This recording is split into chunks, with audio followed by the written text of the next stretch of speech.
Gente, tudo bem? Tarcísio falando aqui.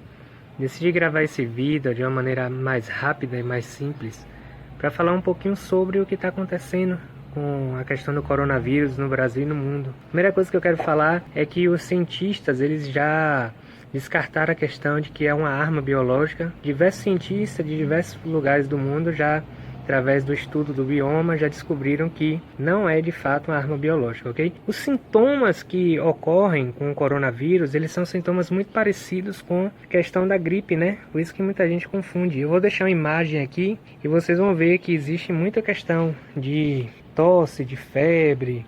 Você vê a questão de alguns espirros, em alguns casos diarreia. Então vou deixar o link também na descrição para que você possa ter acesso a essa imagem.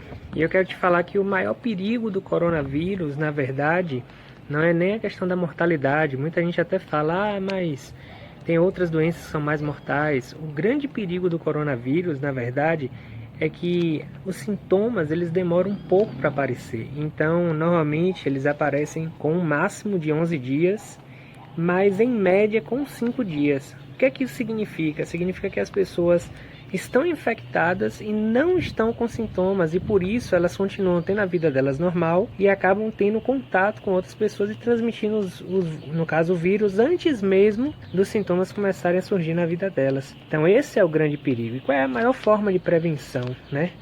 A prevenção, as pessoas dizem para a gente estar lavando sempre as mãos com água e sabão, né? Apesar da gente estar vendo aí o descaso dos aumentos do álcool em gel, a maior forma de você estar limpando suas mãos é ainda com água e sabão. O álcool em gel serve mais para quando você já não está em casa, às vezes está na rua, no carro, etc, ok? Mas a maior forma de prevenção é você tentar ficar em sua casa, né? Você passar por um processo que a gente chama de lockdown, né? Que os países, tanto asiáticos quanto europeus e os Estados Unidos também, eles já estão nesse processo. O lockdown ele é diferente da quarentena. A quarentena é quando a pessoa que está infectada é posta em isolamento. O lockdown é quando todos ficam isolados, que é o caso que a gente está vendo aí no resto do mundo. O grande exemplo que a gente pode ter de lockdown de sucesso é no caso da China. Lá em Wuhan, que foi o início de onde surgiu a questão do coronavírus, eles fizeram o lockdown exatamente no dia 23 de janeiro. Eu vou deixar uma imagem também aqui para você ver que no dia 23 de janeiro eles ainda tinham uma quantidade muito pequena de casos diários. Era em média 200 casos por dia.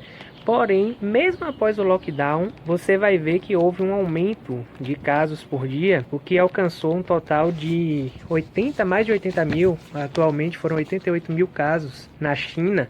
Porém, você vê que a China ela teve um sucesso, porque ontem, no dia 18 de março, pela primeira vez, o primeiro dia que a China não teve nenhum novo caso no país de coronavírus, de pessoas infectadas. Então, você vê que deu resultado. E qual é a importância do lockdown?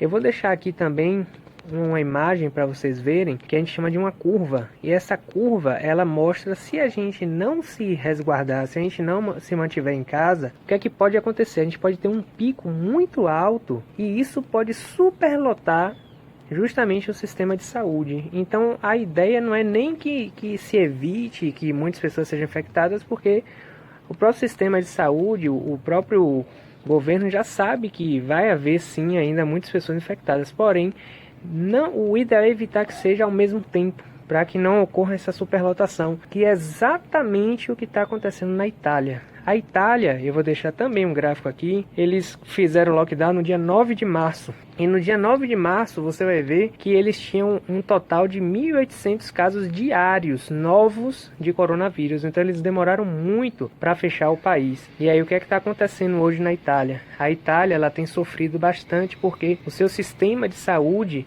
ele foi completamente superlotado e eles estão tendo que chegar ao ponto de ter que rejeitar pessoas que estão com alguns sintomas que sejam mais de 80 anos. Então eles estão escolhendo literalmente quem pode viver e quem não pode viver.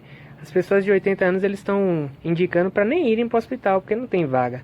E aí entra um outro perigo que a gente às vezes não se atenta, que é o seguinte, que com a superlotação do sistema de saúde, das UTIs, as pessoas que precisam, às vezes uma pessoa que teve um infarto, uma pessoa que sofreu um acidente, elas acabam morrendo também porque não tem como ser atendida. Então a consequência do coronavírus também. Apesar de não estarem morrendo pelo vírus do coronavírus, estão morrendo em consequência do coronavírus. No Brasil, a gente ainda tem, em média, de 200 casos por dia, o que ainda é pouco, mas a gente está no mesmo processo que a China estava, e por isso que a gente tem que esperar que os nossos governantes, eles tomem atitudes rápidas para que seja resolvido rapidamente, e eu acredito que tenha que se parar tudo, como a gente já está até vendo parar, em alguns casos para o futebol, parou cinema, shopping, algumas coisas de circulação também, mas o ideal é fazer um lockdown completo, como foi nos países europeus, como foi na China e como está sendo também nos Estados Unidos, né?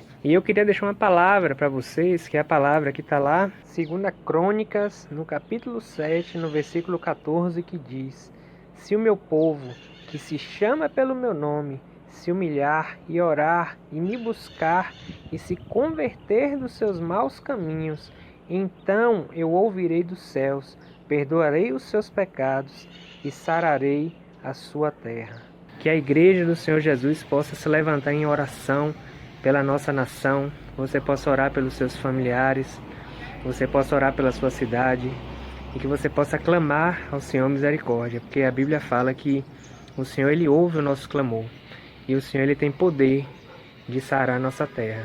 Que Jesus te abençoe.